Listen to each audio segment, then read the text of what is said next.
Hello and welcome to the latest episode of the Low Budget Review Show. I'm your host Eric Smith, and today I'm talking about The Doorway by Alan Spencer.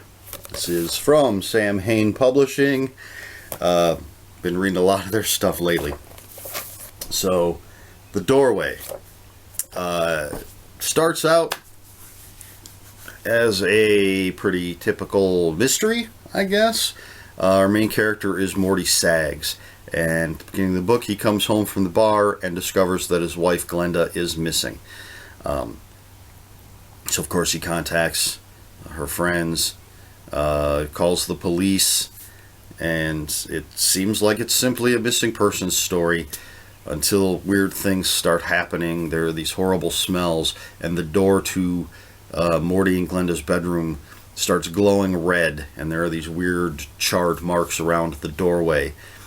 And just some odd things start happening, and they build until one night when there's a burst of red and a number of people get sucked into the red, and sort of a hell on earth kind of situation.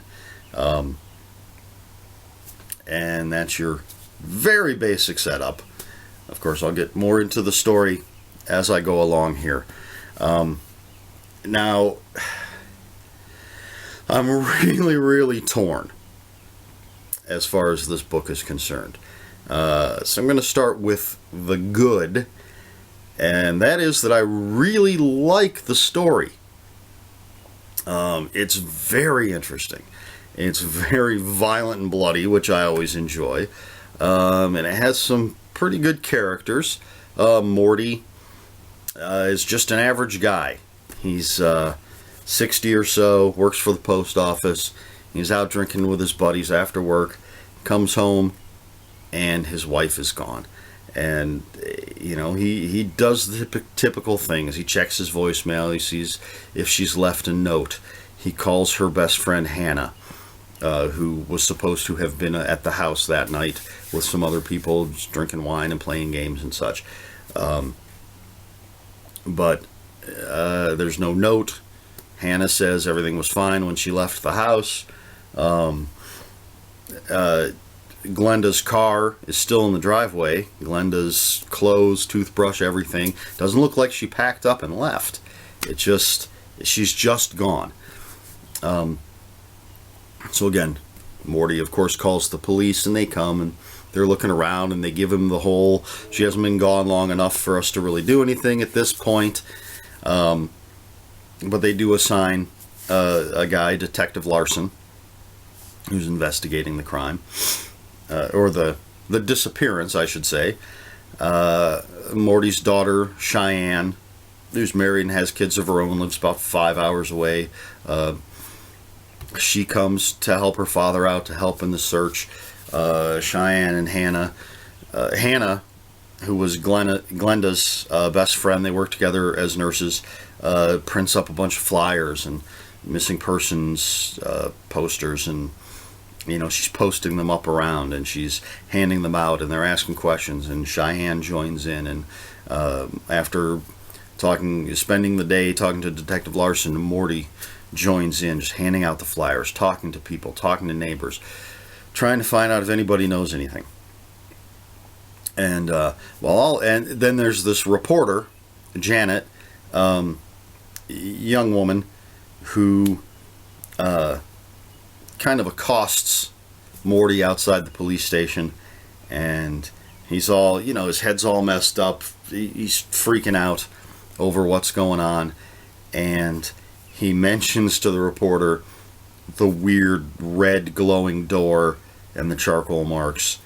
And when Janet writes her article, she implies that Morty may have done something. Maybe he's a little crazy. She tries to put a little supernatural slant to the story to help sell papers. And she sort of gets involved in things, and some stuff happens between her and Morty, which leads to her not liking Morty very much, and she sort of starts really digging in and investigating. And so We get to a point not that long after Glenda has disappeared where all of our characters kind of come together at the house. Morty's in bed, in his bedroom, and the door starts glowing again, and there's the horrible smell, and Morty essentially gets sucked in. And Cheyenne has called Hannah and Bruce, who is Morty's best friend. They've been friends since high school. Cheyenne calls Hannah and Bruce over to talk about. She thinks what's going on, what more they can do to try and find her mother. Morty's apparent just breaking down, and they get sucked in. And Janet here is outside the house watching things, and she hears a commotion, so she runs into the house, and she gets sucked in. And someone calls the police, and a whole bunch of police show up.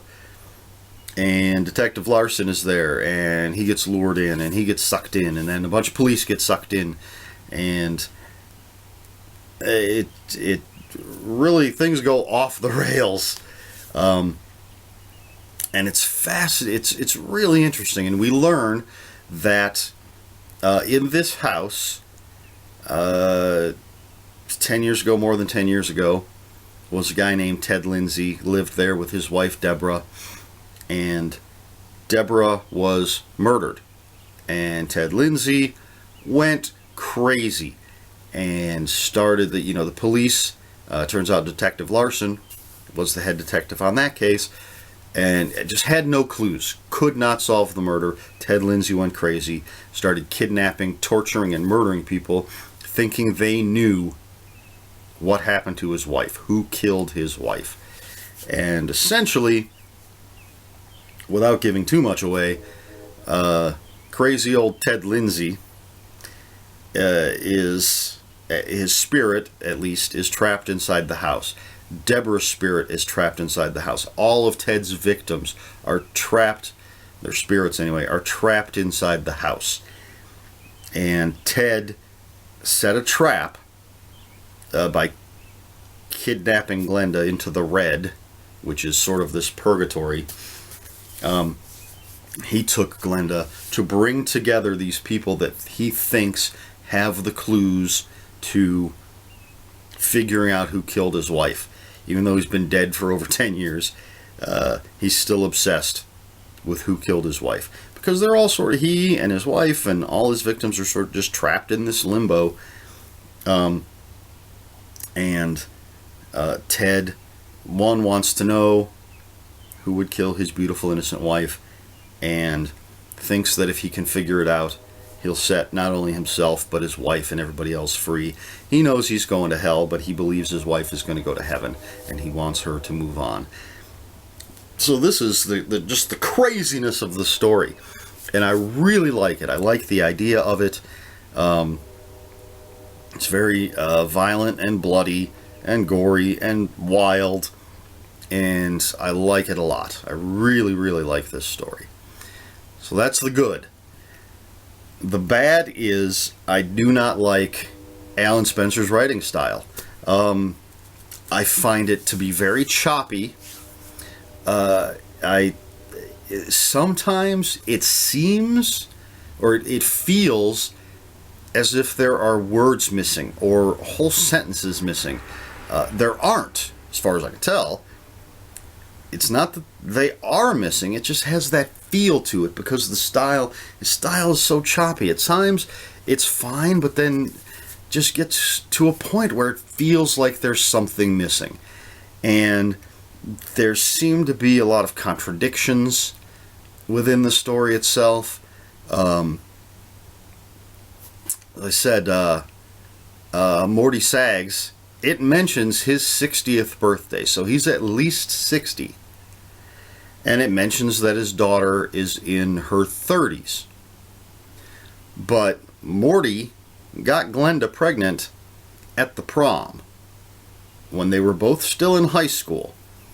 So if he was 18 when he went to prom, let's say he was 19 when his daughter was born, then if she's only, even if she were 40, that would make him 59. But it says she's in her 30s. So even again, if we go 38, it would make him 57. Yeah, I think my math is correct. But we know it, we've been told that he's 60. So the math is a little off there. At one point, we're told, you know, when they find out that Glenda's pregnant, they're still in high school, and it's very clear Glenda's father said, you're going to finish high school and then you're going to get a job and support my daughter and your kid. And it said a couple of times that he finished high school and then went to work at a factory. But then later in the book, his best friend that he went to high school with talks about how when they found out Glenda was pregnant, Morty quit school and got a job. So just things like that. They're stuff that contradicts itself. The timelines seem a little bit off. At one point, it seems like Morty is sick in bed for maybe just a day. But then it's maybe he's been sick in bed or for a couple of days. It's not quite sure how much time has passed. So it's really it's just not a writing style that I like. It's not horrible. It's certainly not the worst story I've ever read or the worst writing style I've ever been exposed to, despite the seeming contradictions, despite the choppiness of it. The dialogue, to me, seems stilted at times. It's very repetitive. A lot of the ways that people speak, to me, doesn't flow naturally. It seems more concerned with the exposition and just getting the information out there than natural dialogue. Again, that's just the way I'm seeing it or I'm reading it. You may see it differently. So, very, very torn about this because fantastic story, but the delivery system, the writing style, for me, leaves something to be desired. Actually, this is the third book that I've attempted to read by Alan Spencer. The first two I didn't finish, simply because I didn't like the style of it. And in those cases, they really seemed, even the things that I've mentioned here that I don't like were even worse in those other books. I didn't finish those two. I did read all of this. It is very short. It's just barely over 200 pages. And the story was that good. It's really, really a great story. It's just this, I really, if his writing had been as good as the story itself, I would be picking up anything else this guy has written, but at this point, I just don't see myself doing that. Maybe I'll give him another chance. Wow, it's really odd. It's such a great story. Just the things that the way it's pieced together. In the end, the way it all comes together, I guess it's interesting, but again, timelines seem off. Morty, I can't figure out where some things have taken place. Morty and Bruce went to high school together, and it says that Glenda and Hannah have been best friends since they were kids. Now, Glenda and Morty did go to different high schools, but they went to rival high schools, or at least high schools that played against each other in football, because Morty and Bruce were on the football team. So they must have been pretty close by.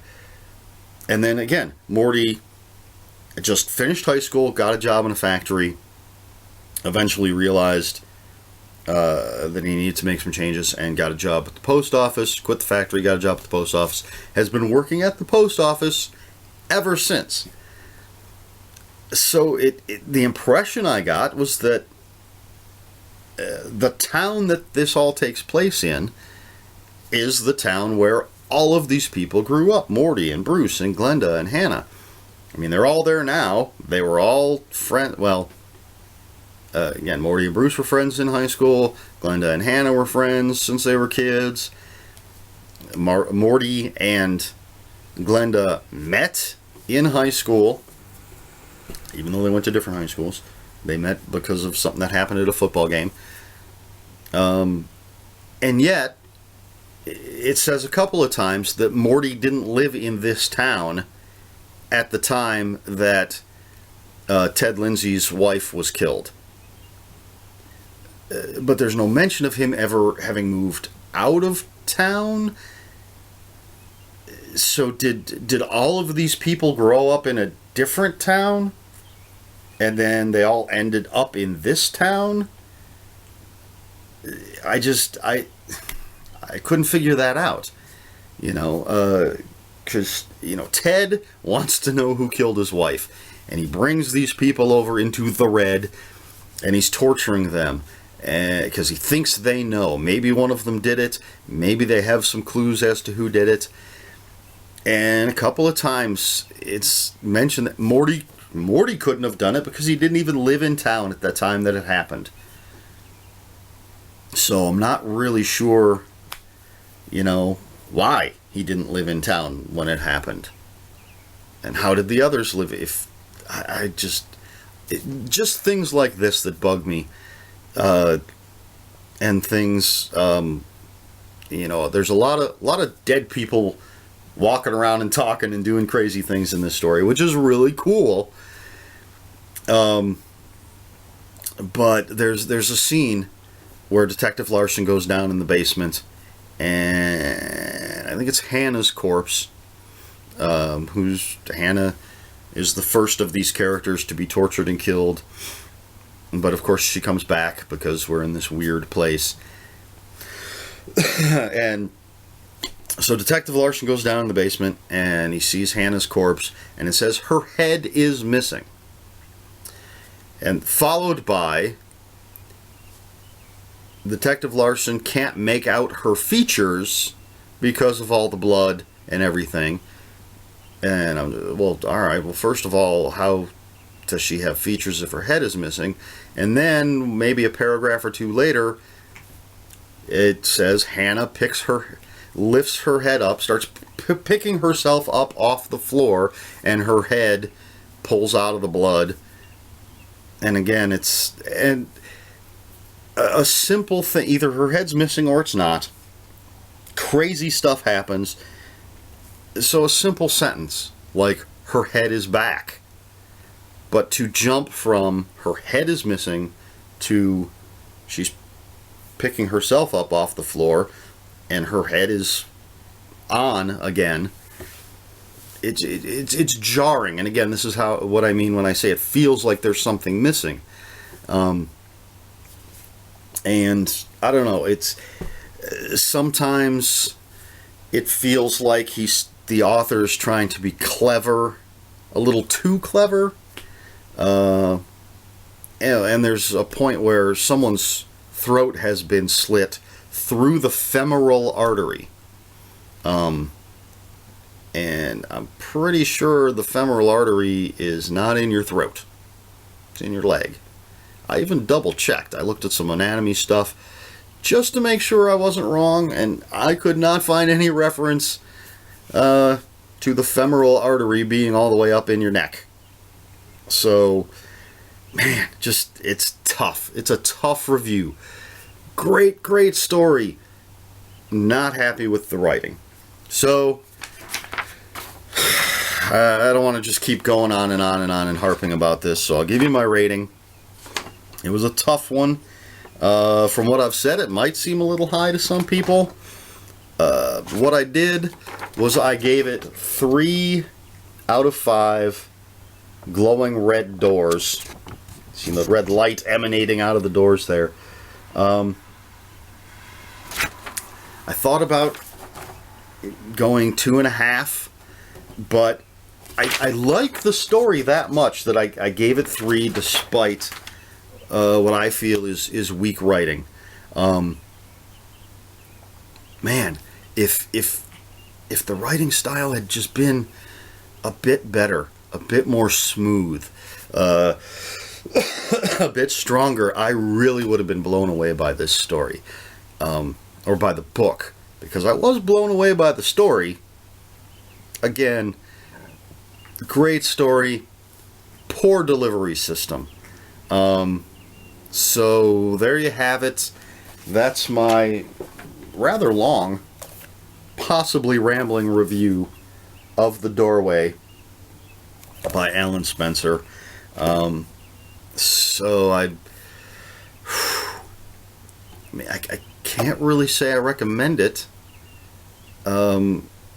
If you want to, if you're willing to overlook the things that I've talked about as far as the writing itself goes, you're going to find a really good story underneath all that.